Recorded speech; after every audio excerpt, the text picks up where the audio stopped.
นูนคังโอ้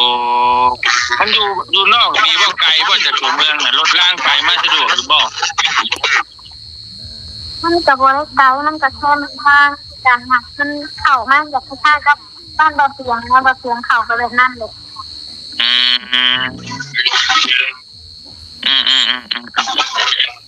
วันนี้แหละอันน่ะเอกสารอายุน้ำพ่อตัวบัด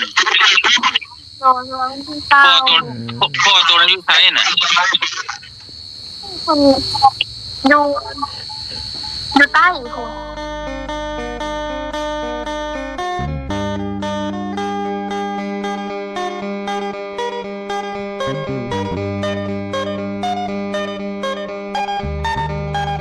ไม่หาไงถ่ายคลิปบ่น้องเตะโทรมาฮะโอ้เดี๋ยวคุยกันครั้งนี้แล้วครั้งนี้เรียบร้อยแล้วบ่ลงจากเมืองอ่ะพอลงไปว่าน้องเด็กพวกน้องจะไปบอกคนนู้นแล้วพี่เขาจะได้เสียงสั้นโอ้หลอดลืม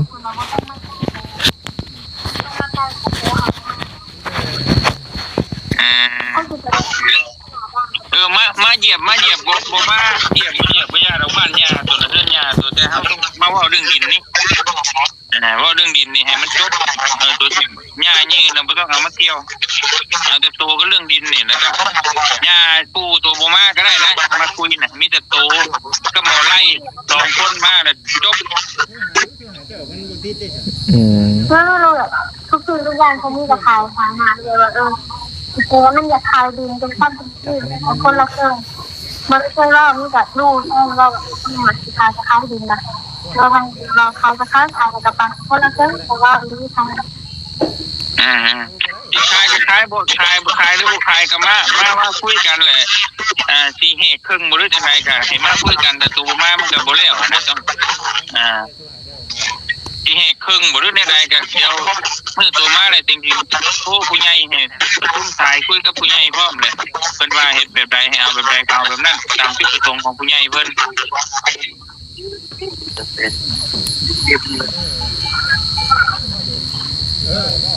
บ่ตัวที่ขึ้นมาแล้วอันนั้นที่ขึ้นมาอยู่แล้วล่ะว่าขึ้นมาให้ถูกน้ำเมโตแต่ว่า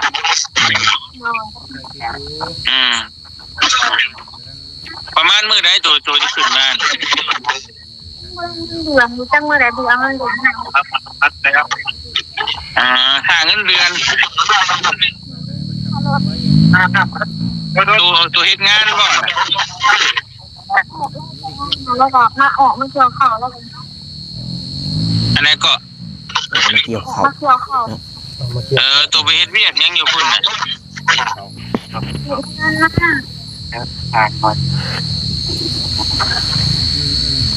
ขาเบิ่งเงินเดือนอะไรวะประมาณน่าจะเสียเงินเดือนประมาณเดือนไหนประมาณวันที่ใดมันจะออกถ้าคนบ่ได้บอกเนาะมีกำหนดเนาะเดือนเท่าไหร่อันนั้นเดือนตัวได้นั่นจะเดือนตึกล้านบ้านแล้วพอเบิดแล้วแล้วอันน่ะอยู่บ้านยังก็อยู่นครศรีน่ะฮะบ้านนนคังบ้านนูนคังบ้านนูนคังบ้านนูนคังบ้านนูนคังหรือว่าหน้าคังนะนูนคังโอ้มันอยู่นอกมีบ่ไกลบ่จากตัวเมืองน่ะรถล่างไปมาสะดวกหรือบ่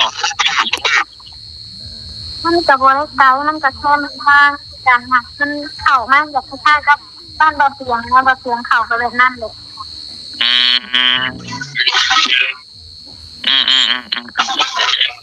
วันนี้แหละอันน่ะ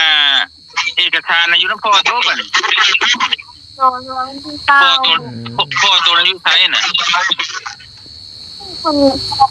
อยู่ใต้อีกคน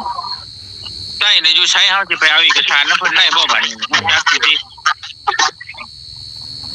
อยู่ภาคใต้ โทรถามเราอ่ะพาเราก็ล่มแล้วเราอ่ะ อันไหนก็ มันที่เข้าถึงลงเมืองคือกัน อืมประมาณไหนเราสิมา ลุงโทรถามเราวันที่เข้าทุกวันนี่เลย วันที่เช้า ป้า สมมติว่าเรามาเลยสมมติเรามาเลยฮะเอาน้องตัวมาทำได้บ่ พนักงานลงเอาพนักงานลงไปเอาใช่ไหม ต้องเอาน้องเอายังตัวมาเด้อ ทำไมล่ะเล่าเมืองเล่าคนใดบอกว่าใดจะดีเลยเนาะ ก็ได้คือกันถ้าตัวมาน่ะได้ พอดีมันก็ยังไม่ได้อยู่นะเดี๋ยวเราดูมา จะไปตะดินอยู่น้ำโตบ่เดี๋ยวนี้อยู่น้ำพอ มีน้ำพ่อ นี่นั่นแหละมันก็ยากคือเก่าแล้วมันไปตะดินอยู่น้ำโต ข้างนอกแต่หน้าบาดาดินมาอยู่น้ำพ่อ แม่ โอ้ เราจะดูของเราไว้ มีแต่ว่าถ้าใบตะดินอยู่น้ำโตน่ะมีแต่โตมากก็เอาใบตะดินมากก็ได้ ต้องบาดาดิน ถ้าสมมติว่าใบตะดินมาอยู่น้ำโตบัดโตมากก็บ่แล้วคือเขาก็ต้องเอาใบตะดินมาอีกต้องเอาใบชื่อขายนั่นมานะคือมันต้องได้2อย่างนะตอนนี้นะแต่มันจังสิแล้ว เราเมื่อว่ากับเมื่อว่าคือแล้ว เมื่อว่าจะซื้อแต่ตัวมามันจะบ่มีต้องเอาตัวนั้นมาที่เปลี่ยนโอนเปลี่ยนย้ายให้ใครก็ต้องย้ายจากใบตัวนั้นแล้วก็ย้ายให้ผู้นั้นผู้นี้จะมอบเช่นตัวก็เช่นมอบไปอยู่หันนะมันต้องมี2อย่างตัวนี้นะคือติงก็จะเฮ็ดให้มันเร็วๆนะติงก็เมื่อยนี่ก็ปวดหัวติงก็ เราจะโทรบอก มิจฉามีแต่ตัวโทรปรึกษามาพ่อโตเด้อเด้อเฟซเองแน่ติงที่เอาเฟซส่งไปหาเด้อแล้วครับแล้วส่งเบอร์โทรมาให้ติงแน่แต่มันบ่มีสัญญาณอีหยังเลยติงสิโทรคุยเด้อสิโทรทางเบอร์เอา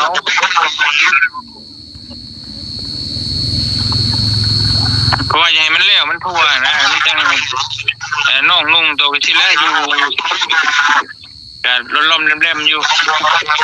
โอ้ยพี่น้อง โทรหาพ่อกันตาเตียง มีแต่คุยกับพ่อโตไหนๆจะโทรครับเด้อ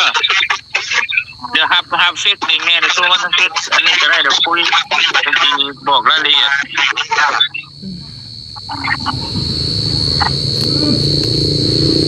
โอเคเป็นวางแล้วเตียง ไปแล้ว วางแล้ว ไปแล้ว โอเคเอาใจละลาย จ้ะพี่น้องเลย ได้นะโอเคว่าแชร์ โดย เห็นน้อง โอเค แต่ จับตึกไม่ได้เนาะมันเสียงยั่วๆอยู่พี่น้อง แม่ มันแบบว่า เสียงมันจากยอด เห็น เปิดลำโพงนะ เห็นน้องแต่เพิ่นลูกโป้มาอยู่ แต่ว่าเบาต้าถ่ายคลิปพี่น้องเนาะลงมาเพิ่นว่า ใส่ว่างไงเด้อ พอดีจังหวะ โอเคเอาเลยจังหวะเด้อ โดยส พอบ าย ดี ดี จังหวะเพิ่นล้มกันซุ่มสายใส่กันอยู่ไปสาบานนี้ก็สิได้จบคลิปก่อนพี่น้องเนาะเรื่องราวเป็นจังไดก็ท่ารุ่นท่าชมเบิ่ง มีแต่ทั้งบ่เตียงเพิ่นเว้าอันเนาะ แม่น เพราะว่าคือเว้าแล้วเฮาก็จะสิเว้าหลายๆถ้าเรื่องบ่ได้เพิ่นเว้าสินะ ก็ มันใช่มันสิบว อั ก นนี้ กัน ก็ เนาะ อยู่ในนี้เบิดพี่น้องเนาะก็แบบเดียวกันนั่นแหละว่าอยู่แบบซี่แหละน้องแต่เว้ามื้อนั้นก็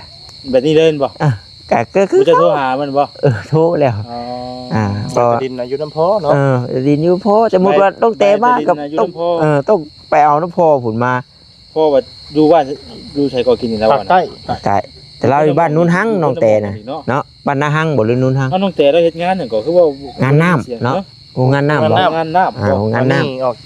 พักจากโรงงานน้ำมาเกี่ยวเขา แม่ มาเกี่ยวเขาน้ำหัวเป็นประมาณนี้เนาะ เอาโอเคพี่น้องคงบ่ต้าเวลานาทียาวแล้วเนาะโอ้ยเอาสบายดีเด้อท่านพี่น้องเด้อเนาะเอาบ๊ายบายพี่น้องเอ้ย เนาะ